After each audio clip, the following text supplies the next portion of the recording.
to Superhero Seminary class. Once again, I'm Professor Jarin, and this is my colleague, Dr. Grogu. You know, I never expected to be a parent. It was kind of forced upon me, to be honest. And since then, I've learned that parenting can be really challenging. A child's always getting into things they're not supposed to, pushing boundaries, and learning how to make their way in this dangerous galaxy of ours. Even with the most nurturing, they can still find themselves in trouble with the authorities from time to time. And that's why there's a whole book in the Bible focused on helping train children, including us adult children. I'm talking about the book of Proverbs, of course. And today we're going to look at perhaps the best known proverb of them all, Proverbs 22:6. Now in most translations it reads something like, "Train up a child in the way he should go, and even if he grows old, he will not depart from it," or something like that. And it seems straightforward, right? Train the child in the way, and he'll never turn from it when he grows up. Except for two important things. One, proverbs are not promises. And two, that's not actually what this passage even says. First of all, even if the traditional reading is correct, it's important to keep in mind that proverbs are not promises. They're, proverbs. They're like ancient nuggies of wisdom, created to be contemplated, meditated on, and intended to take an all things being equal, this is what we should expect in the world approach, not ironclad promises or prophecies. And we know this because many of the things declared to be true in the Proverbs are exactly what the psalmist and the prophets cry out to God about when they look around at their broken, sinful surroundings. If Proverbs were always true, then the prophets and the psalmists could have saved a lot of ink and a lot of time. So that's a crucial point to always remember. Proverbs aren't promises, and we can't interpret them as such. Now, in the case of Proverbs 22:6, what many readers who aren't able to read it in the original Hebrew might be surprised to learn is that the proverb itself is actually an ironic warning rather than a warm, fuzzy promise. Let me show you what I mean. Here's the actual proverb in Hebrew that I swiped from a Disciple Dojo video course. A course that I strongly encourage you to follow this video up with, class. Seriously, go take that course if you haven't already. It's even better than what you find here at Superhero Seminary. Now, as you can see, Proverbs 22:6 literally reads, "Chanok lana'ar al pi darko, gam ki yazkin lo yasur mamena," or train up, or dedicate. It's the same word, train up and dedicate. It's the word from which we get the word Hanukkah from. For a youth, on the mouth of, and that's a Hebrew idiom that means according to. So, train up or dedicate a youth according to his way. Even if he grows old, he will not turn from it. Now notice that there's simply no should anywhere in the text when talking about the way to train up the child. Should is an entirely interpretive decision that was made on the part of the translators who took the his in his way, darko, as referring to God. So his way equals God's way equals the way the child should be trained up in. That's how they got there. Now, this may be theoretically grammatically possible, but it is highly contextually unlikely. A much more natural and likely reading is that the term his way is referring to the child's way, not God's way. God is nowhere mentioned in the proverb after all. The only he who is mentioned is the na'ar, the youth, the young man, the child, in the first line. That's whose way is being suggested. Now, if you have an NASB translation, take a look at the footnote on this passage, and you'll see the correct reading. And for some reason, when the Septuagint was being translated, this verse is completely omitted. So there's a bit of mystery surrounding this interpretation, to say the least. But what does training up a child in his way mean then?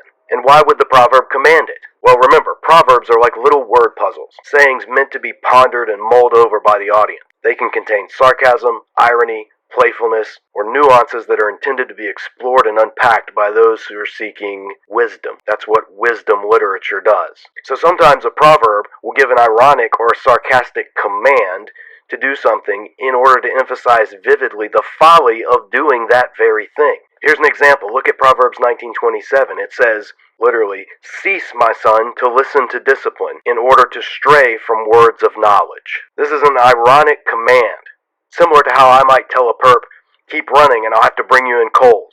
It's a warning given in hopes that it will not be literally heeded, but rather will convince the person that they should do the opposite if they want a better outcome. My colleague Dr. Gordon Hugenberger suggests that earlier translators likely misunderstood this as a simple imperative command, and that's what led them to interject the should concept into this passage. I think he's right. If you don't believe me, Go read his essay on this passage in Basics of Biblical Hebrew, pages 284 and 285. And keep in mind, this is one of the most widely used introductory Hebrew grammars in the world. Not some obscure blog post or secret knowledge claim. It's right there for anyone learning basic biblical Hebrew.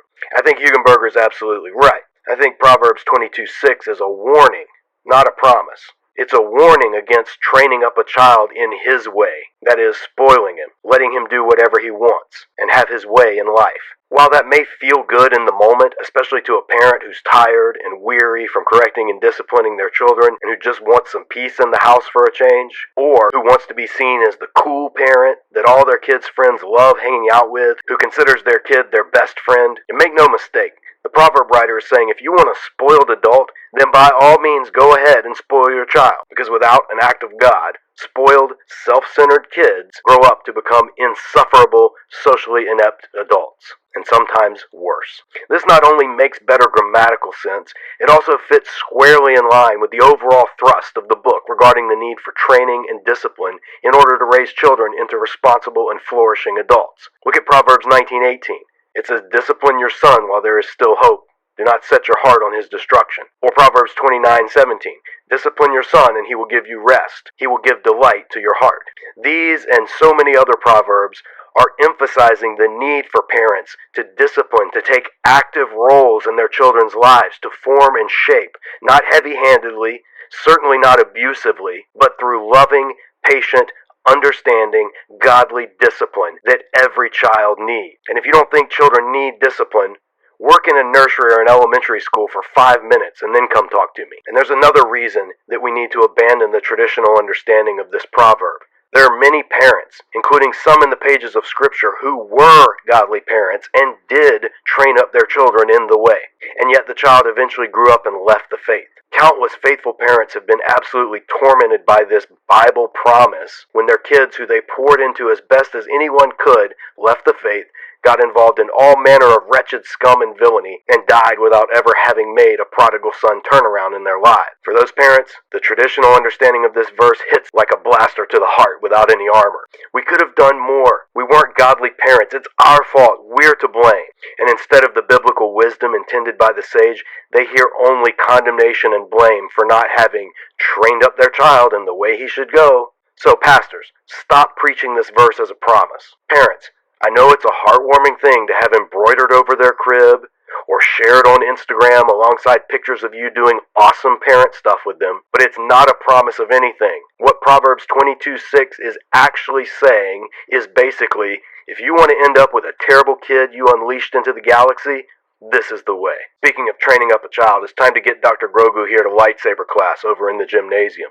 If he had his way, he'd just play with his silver ball and nap all day. He's not going to end up a rampaging, emotionally destroyed Sith Lord on this Mandalorian's watch. Come on, Dr. Grogu.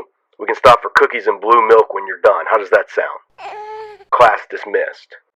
If you enjoyed this session, be sure to check out the other episodes of Superhero Seminary here on the Disciple Dojo YouTube channel. We're a nonprofit teaching ministry dedicated to training up people in their understanding of the Bible and discipleship, to equip, engage, and empower. This is our way. If you'd like to support this ministry, please like and share our videos. And most importantly, subscribe to this channel. You can also partner with us as a monthly dojo donor at any amount of galactic credits a month you can afford, though dollars are even better. You can do that at the link at the top of the screen right now. Thanks again for watching, class, and we'll see you next time here at Superhero Seminary.